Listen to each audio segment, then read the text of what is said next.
Most small creators make the same mistake when they try to use YouTube search. They find a keyword that gets searched a lot, see thousands of videos competing for it, and then wonder why their video never gets discovered.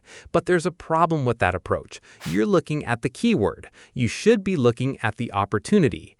Because a keyword can have huge search demand and still be a terrible target for a small channel. And a much smaller search can sometimes be far more useful if the existing results are weak, outdated, incomplete, or simply not answering the question very well. So I want to show you the process I'm using to find those opportunities. Not a magic keyword score, not a promise that you'll rank, a practical way to look for questions people are already asking, while avoiding the most obvious competitive searches.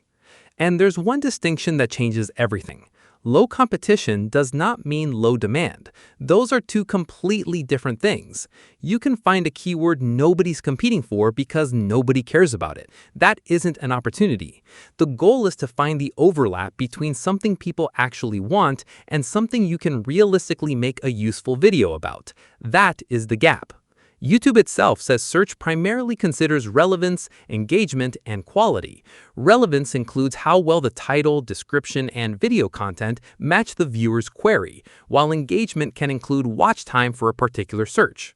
So I don't want to build the video around the keyword just because I can put that phrase in the title. I want the entire video to genuinely satisfy the search. Here's where I start. I don't start with a keyword tool. I start with a problem.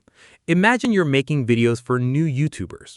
Instead of starting with YouTube growth, YouTube algorithm, how to get views, YouTube SEO, I would start thinking about what a person is actually trying to accomplish.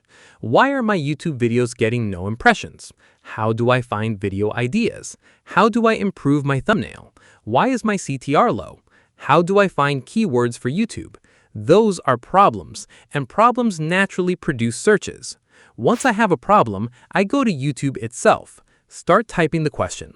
Don't immediately hit enter. Look at the suggestions YouTube gives you. Those predictions are generated from things such as popularity, similarity, searches you've entered, and what other people have searched for. So I would start expanding one idea into several specific searches. For example, don't stop at YouTube keywords. Try YouTube keywords for beginners, how to find YouTube keywords, YouTube keyword research for small channels, how to find low competition keywords, YouTube keywords with no competition. Now we're getting somewhere. But don't assume the suggestion with the most impressive wording is automatically the best one. Search it. Look at the results.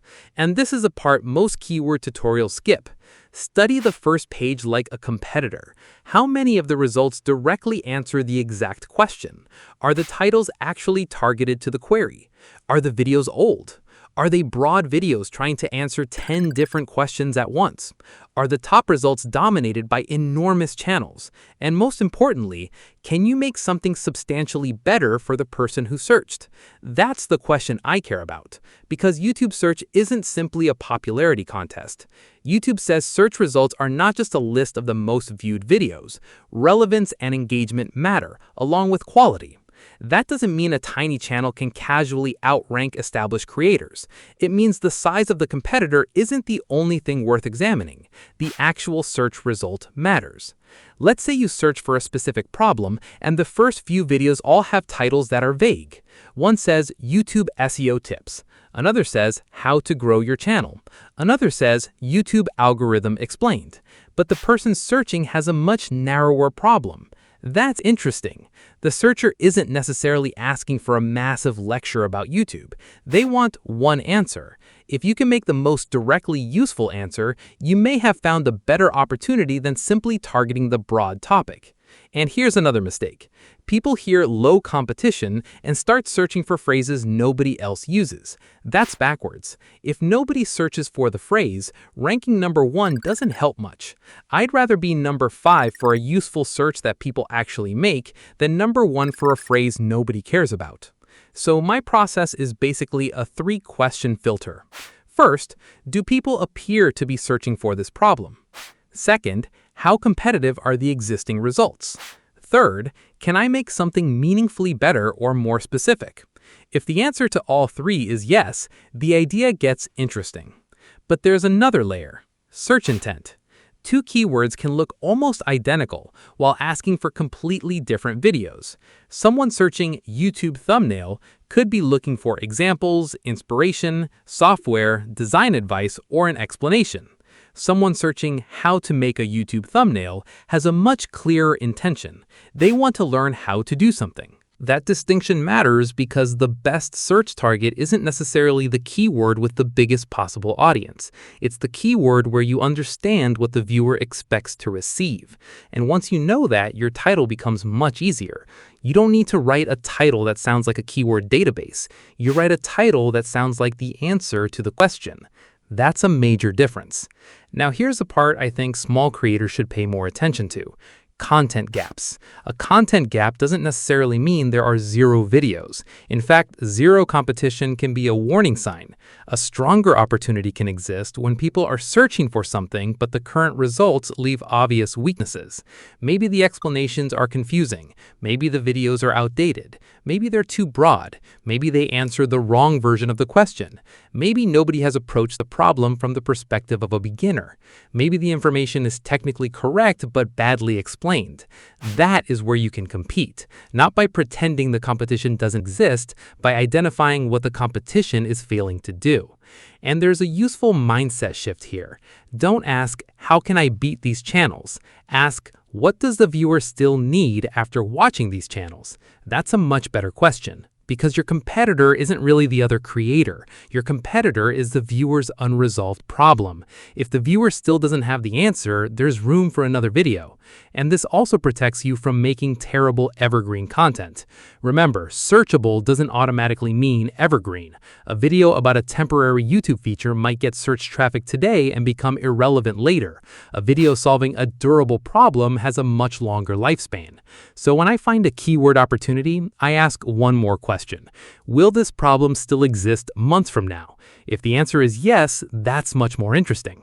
Now let's put the entire process together. Start with a real problem. Turn that problem into several natural searches. Use YouTube autocomplete to discover variations. Search those variations. Study the actual results. Compare relevance, not just view counts. Look for weak, outdated, broad, or incomplete answers. Identify the exact intent behind the search. Then ask whether you can make a genuinely better answer. If you can, you've got a candidate.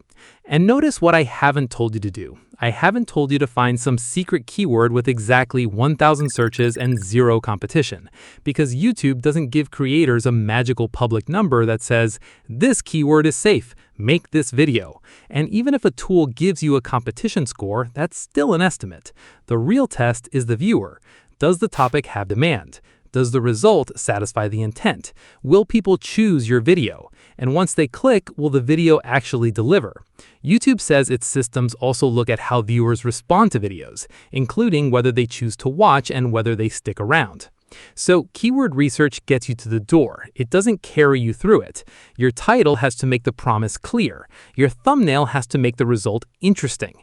Your opening has to immediately confirm that the viewer clicked the right video. And the video itself has to solve the problem. That's why I don't think the real skill is finding low competition keywords. The real skill is finding low competition problems worth solving. That changes how you build the entire channel. Instead of asking, what can I upload this week? You're asking, what problem can I solve that people are already trying to solve? That gives you a much stronger starting point. And if you're a small channel, I think that's the approach worth testing. Don't chase the biggest keyword. Don't chase the lowest competition.